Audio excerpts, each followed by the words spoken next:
लोग साथ कुछ कहना चाहती हूँ। काफ़ी दिनों से 20-25 दिनों से हमारे इंडिया में ना प्रोटेस्ट चल रहा है।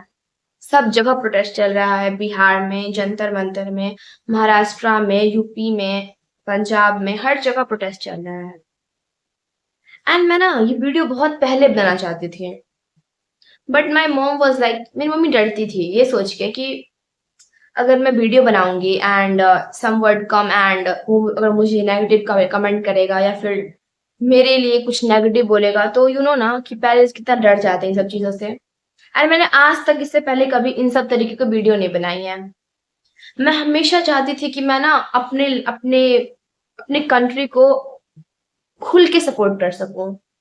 मैं जंतर मंतर या फिर मैं किसी प्रोटेस्ट में तो नहीं जा पाई, बट मैंने हमेशा सोचा कि मैं बनाऊंगी जरूर एक वीडियो। मुझे पहले बनाना चाहिए था, लेकिन in this time I know कि हमारी जीत हो चुकी है। धर्मेंद्र प्रधान ने रिजाइन दे दिया है and this is big victory for India and for the youth, for the Gen Z. And I am also Gen Z, मैं खुद एक जेंजी हूँ। एंड मैं चाहती थी कि अगर मैं वहां जाके अगर मैं मार भी खा लेती या फिर कुछ ऐसा होता भी मेरे साथ, तो उतना दुख नहीं होता, बिकॉज एटलीस्ट हमने अपने देश के लिए कुछ तो किया। हमें इतना ज़्यादा बहुत सारे ऐसे लोग आए यूट्यूब पे, हर जगह आए सोशल मीडिया पे, और वो हमें जानवर कहते थे। लिटरली वो कहते थे कि वो 18-18 साल के, 21-21, 22-22 साल के जानवर जैसे लोग, क्या सोच के वो हमें जानवर कहते थे, क्योंकि उन्हें ऐसा लगता था कि हम यूजलेस हैं, हम कुछ नहीं कर सकते हैं।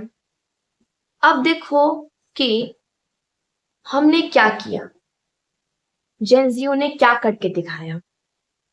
उन्होंने इतना पीसफुली प्रोटेस्ट किया, बहुत वायलेंस के बिना वायलेंस के उन्होंने प्रोटेस्ट किया, और मात्र मात्र 25 दिनों के अंदर अंदर उन्होंने प्रोटेस्ट का जो उनकी जो जीत है उन्होंने हासिल की। उन्होंने अपना उसूल कभी नहीं बदला। उन्होंने हमेशा कहा कि हम वायलेंस नहीं करेंगे, उन्होंने वायलेंस नहीं किया। मैं सच बताऊं तो मैं किसी भी पार्टी की सपोर्टर नहीं, ना बीजेपी, कांग्रेस, आम जनता पार्टी, सीजेपी की भी नहीं हूँ। मैं किसी, even CJP is not a party यार। पता नहीं कौन मूर्खा कैसे कह देता है कि सीजेपी एक पार्टी है। सभी को पता है कि वो एक पार्टी नहीं है। बस लोगों को उस वक्त भड़ास निकालनी थी। लोगों के अंदर बहुत ज्यादा गुस्सा भरा हुआ था नीट की वजह से और बाकी पेपर लीक्स की वजह से, और बहुत सारे अदर कारण की वजह से भी उनके अंदर बहुत ज्यादा गुस्सा भरा हुआ था। एंड गुस्से गुस्से में एक चीफ जस्टिस ऑफ इंडिया के ने इतना बड़ा बात हमें कह दिया कि जेनजी कॉकरोच है। उस पे ही भनक होके ये रातों रात एक वेबसाइट निकल जाती है, एक पेज निकल जाता है जो 20 मिलियन से भी ज्यादा उसके सब्सक्राइबर मतलब फॉलोअर्स हो जाते हैं, फैंस हो जाते हैं उनके। इतने सारे लाखों आदमी जाते हैं प्रोटेस्ट के लिए, हर जगह प्रोटेस्ट प्रोटेस्ट प्रोटेस्ट हो रहा होता है। हमारे जो पेरेंट्स है फिर कोई और है जो हमें ऐसा कहते हैं कि लाइक हम किसी काम के नहीं हैं, हम किसी भी काम के नहीं हैं। देखो सब बहुत लोग ने कहा कि ना तुम लोग जो प्रोटेस्ट कर रहे हो ना, इसे जो अपोजिशन पार्टी है वो इसे ना जैसे कह नहीं सकते कि बहती गंगा में सबको हाथ धोना है, लेकिन उसके लिए गंगा बहनी भी चाहिए ना। अगर गंगा ही नहीं बहेगी, गंगा में पानी ही नहीं रहेगा अगर, तो हाथ लोग कैसे धोएगा। अगर ये प्रोटेस्ट ही नहीं होगा तो ओपोजिशन आएगा कहाँ से आके। एंड तुमने बहुत अच्छे तरीके से देखा होगा तुमने, क्योंकि जितना एक्टिव एक जेंजी या फिर हम लोग हैं सोशल मीडिया को, उतना कोई और हो भी नहीं सकता एक्टिव। सो हमने बहुत अच्छे से देखा है कि जो अपोजिशन थी जब लट पड़ रहे थे, जब लोग लाठियां खा रहे थे, लोगों का सर फट रहे थे, जब लोग गुहार लगा रहे थे, उस वक्त कोई अपोजिशन आगे नहीं आया था। देखो कोई भी अपोजिशन आके सिर्फ दिलासा ही दे रहा था ना। कोई ऐसा नहीं था कि किसी ने हमारे बदले आगे जाके लट खाई हो। किसी ने भी आगे आके लट नहीं खाई। हाँ, बाद में हमदर्दी दिखाई, लेकिन किसी ने आगे आके किसी ने लट तो नहीं खाई हमारे लिए। लट किसने खाई? हमने खाई लट। हम मतलब जेनजियो ने खाई। वहां पे जो लोग प्रोटेस्टर थे उन्होंने लट खाई, उन्होंने मार खाए, उनके उन्होंने वो मरे उनके लिए। तो मैं यहाँ पे या फिर कोई भी जो लोग के माइंडसेट बन चुका है कि यहाँ पे ना क्या बोलते हैं, एजेंडा कुछ और ही है, प्रोपेगेंडा कुछ और ही, ये लोग उठा के कुछ और ही करने की कोशिश कर रहे हैं। अगर कोशिश कर रहे हैं ना तो यहाँ पे जो लोग प्रोटेस्ट करने के लिए वो मूर्ख नहीं है, उन्हें जो मूर्ख समझा जा रहा था इतने दिनों से, वो जो कह रहे थे कि कीड़े मकोड़े जैसे इंसान सिर्फ और सिर्फ फोन देख सकते हैं, पूरे पूरे दिन सो सकते हैं, वीडियो स्क्रॉल कर सकते हैं, गेम खेल सकते हैं, उन्होंने दिखा दिया कि वो क्या कर सकते हैं। और तुम देख ही रहे होगे उन्होंने क्या किया है एक्चुअली में। And this is time for Nitin Gadkari. ये नितिन गडकरी का टाइम आ चुका है, अब उसको रेजोल्यूशन देना पड़ेगा, क्योंकि अब ना देखो, आई डोंट नो कि इस वीडियो के बाद क्या होने वाला है, क्या होगा, क्या कुछ बोलेगा, लेकिन आई थिंक कि अब सरकार ना जेनजी को बनाना चाहिए, क्योंकि वो अच्छे तरीके से जानते हैं कि देश कैसे चलाना है, बहुत अच्छे तरीके से जानते हैं कि देश किस तरीके से चलेगी। बहुत अच्छे भी काम हुए हैं इस देश में और बहुत गंदे भी काम हुए हैं। हर देश हर एक बात का, हर एक प्रोटेस्ट का, हर एक चीज का एक दो पहलू होता है। पहला कि वो अच्छा काम भी करे, अच्छे काम के लिए बनता है, एक अच्छे दिशा में जा रहा होता है। दूसरा कि कुछ अलग हो रहा होता है उसके अंदर। हर कहानी का दो पहलू जरूर होता है, जिस तरीके से इस कहानी का दो पहलू है। आई डोंट नो कि आगे क्या होने वाला है। सोनम वांगचुक जी के लिए दिल से सैल्यूट है, बिकॉज उन्होंने ही इस प्रोटेस्ट को ना इतना ज्यादा वर्ल्ड वाइड बनाया। सच में वो बहुत अच्छी चीज डिजर्व करते हैं। हम लोग बात उठा रहे हैं, हम लोग बातें कर रहे हैं एंटी नेशनल, हमें एंटी नेशनल घोषित कर दिया जा रहा है। मतलब तुम अपने देश के युवा को एंटी नेशनल कहते हैं। अब इन सब बातों पे उतना गौर नहीं किया जाए। वैसे तो बदला तो हर एक चीज का लिया जाएगा, जितनी लाठियां पड़ी हैं, जितनी बातें कही गई हैं, हर एक चीज का बदला लिया जाएगा सूद समय पे। लेकिन इस वक्त ये बहुत खुशी की बात है, हमारे लिए बहुत बड़ी विक्ट्री है कि हमने सरकार को दिखा दिया, जो सरकार कभी ये कहती थी कि हमारे यहाँ इस्तीफा नहीं लिया जाता है, उस जगह पे हमने इस्तीफा लेवा दिया। तो अगर जब हम ये कर सकते हैं तो हम बहुत कुछ कर सकते हैं। ये हमारे लिए बहुत बड़ी खुशी का दिन है। ये हमारे लिए एक इंडिपेंडेंस है कि हमने भी कुछ किया है। एंड मैंने आज तक कभी भी इतना अच्छा प्रोटेस्ट, इतने अच्छे से मेंटेन, इतने मैनर्स वाले इंसान कभी नहीं देखे हैं। इतनी ज्यादा मैनर्स, लड़कियों का रिस्पेक्ट, फिर क्या बोलते हैं, किसी को चोट लग रही है, किसी के लिए पंखे होके जा रहे हैं, कोई खाना खिला रहा है। अगर ना ये गवर्नमेंट, अगर ये जितने भी जो सत्ता पे है, अपोजिशन कोई भी है, मैं सबकी बातें कर रही हूँ यहाँ पे, अगर वो हिंदू मुस्लिम करना छोड़ दे ना, हिंदू मुस्लिम करना छोड़ दे, जिस दिन उन्होंने ना ये सोचा कि इंडिया के लोग इंसान है, they are not divided in Hindu Muslim. Hindu Muslim बाद में आता है यार, हमारा कॉन्स्टिट्यूशन नहीं कहता कि हिंदू मुस्लिम में भेदभाव नहीं करता, हमारी डेमोक्रेसी ऐसी नहीं करती, जब हमारा संविधान ऐसा नहीं करता। क्योंकि इंडिया सभी जानते हैं, एक मूर्ख इंसान भी जानता होगा कि इंडिया दुनिया का सबसे बड़ा डेमोक्रेटिक कंट्री है और सबसे ज्यादा कॉन्स्टिट्यूशंस में भी इंडिया में ही है। सो जब हमारा कॉन्स्टिट्यूशन, हमारा संविधान भेदभाव नहीं करता कि तुम लोग क्यों कर रहे हो, तुम लोग इन्हें बांटने की क्यों कोशिश कर रहे हो।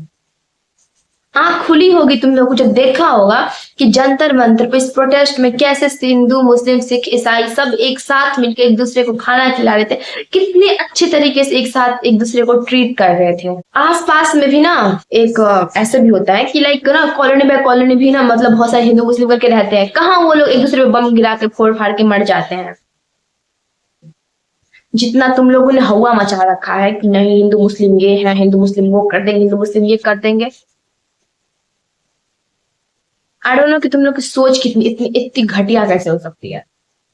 Because I am proud of my all Indian citizens, मुझे सब पे बहुत ज्यादा प्राउड है। एंड आई नो मैं बहुत छोटी हूँ तो बट मुझे अपने इंडिया पे, मुझे अपने देश पे बहुत ज्यादा प्राउड है कि मेरा इंडिया ऐसा है। कोई भी यूथ है ना, जो तुम बहुत लोग ऐसे भी कहते हैं कि ये लोग का ब्रेन वॉश हो चुका है दूसरे देश को देख के। हम अपने देश से नफरत नहीं करते हैं, हम अपने कल्चर से नफरत नहीं करते हैं, अपने ट्रेडिशन से नफरत नहीं करते हैं, हम उन लोगों से नफरत करते हैं जो इस देश को ना बर्बाद करने पे लगे हुए हैं। अगर तुम देश अच्छे से चलाओगे ना, मैं लिटरली बता रही हूँ, अभी जो भी सत्ता में जो भी है वो भी है, अगर आप देश अच्छे से चलाएंगे ना, अगर आप हमें शिकायत का मौका नहीं देंगे ना, तो हम क्यों प्रोटेस्ट करेंगे, हम क्यों मारे खाएंगे, हम क्यों कुछ भी करेंगे। हम शांति से बैठेंगे घर में एंड खुश होंगे कि वाह कुछ तो अच्छा चल रहा है इस देश। लेकिन जब आप अच्छे से काम नहीं कर रहे, मजबूरी में सबको प्रोटेस्ट करने के लिए आना पड़ रहा है यहाँ पे। कोई इंटेंशनली नहीं आया था करने के लिए प्रोटेस्ट, किसी को शौक नहीं था कि आके मार खाए, किसी को शौक नहीं था कि अपना सर फुड़वा ले, कोई नहीं चाहता किसी का बेटा मर जाए इस नीट के लिए या फिर किसी भी पेपर के लिए, कोई नहीं ये चाहता था। आपने करवाया है तो आप भुगत रहे हैं, और अब वक्त आया है दूसरे का रिजाइन दिलवाने का।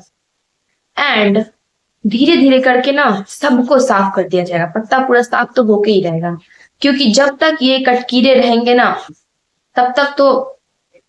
एंड हाँ, बहुत लोगों का ये भी होता है, बात कर रही, बहुत लोग ऐसे भी कहते थे, एक बात बताओ,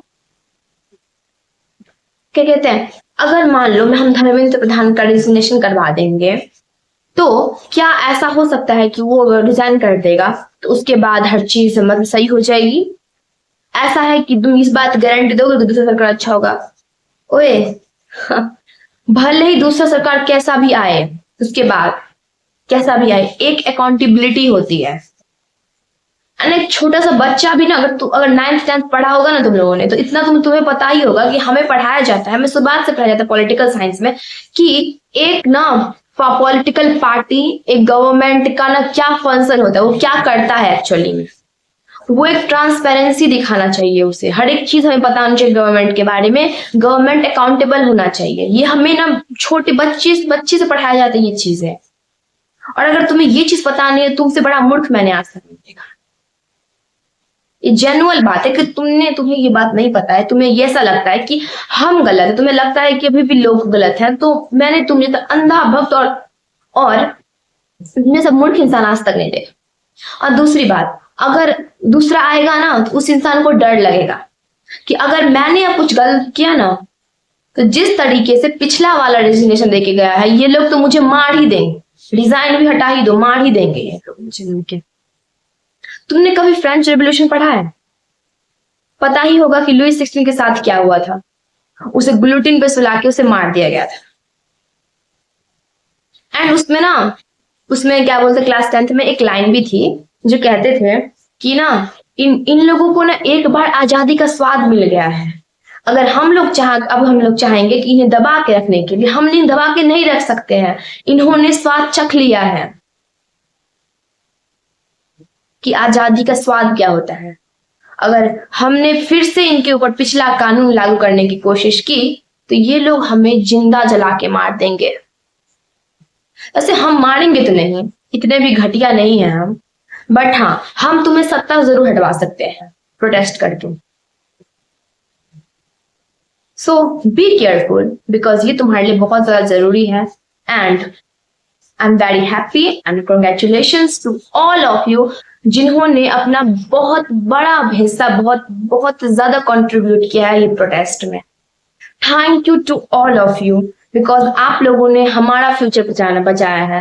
क्योंकि मैं भी आगे जाके कोई बड़े से एग्जाम की तैयारी करूंगी, एंड जब मैं तैयारी करूंगी तो मुझे इस बात का डर नहीं होगा कि कहीं मेरा पेपर लीक ना हो जाए। Thank you so much, I really appreciate all of you who contribute a big part of their life। And मैं उन लोगों, आज ना जो लोग जिन्होंने ना सुसाइड किया वो बहुत खुश होंगे, बिकॉज उन्हें लगा उनके पेरेंट्स, यू नो व्हाट, उनके पेरेंट्स उस वहां पे उस प्रोटेस्ट में जाके उन्होंने अपने बच्चों के लिए लड़ा, कोई अपने दोस्त के लिए लड़ा, किसी ने इतना ज्यादा उन्होंने कंट्रीब्यूट किया इस चीज के लिए। I love you all, I love you, and you are the best यार, you can do everything, तुम्हें जो चाहिए तुम कर सकते। thank you so much for this, the history will never forget you, कभी वो तुम्हें नहीं भूल सकता। तुम लोगों ने हिस्ट्री क्रिएट की है एंड हमारे आने वाले जनरेशन को उन्हें इस बात का प्राउड होगा कि हमने क्या किया था। भले ही मैं वहां प्रोटेस्ट पे नहीं जा पाई, लेकिन मैं इस वीडियो से ही मैं अपनी इमोशन को जाहिर करना चाहती हूँ। एंड मैं ये वीडियो बहुत पहले बनाना चाहती थी, लेकिन ड्यू टू सम रीजन मैं बना नहीं पा रही थी, बट इस वक्त मुझे बहुत ज्यादा खुशी हो रही है। Not me, even my brothers also very happy. My mom was also happy to see this thing. Thank you, thank you, thank you so much. आप लोगों ने हमारा फ्यूचर बचा लिया।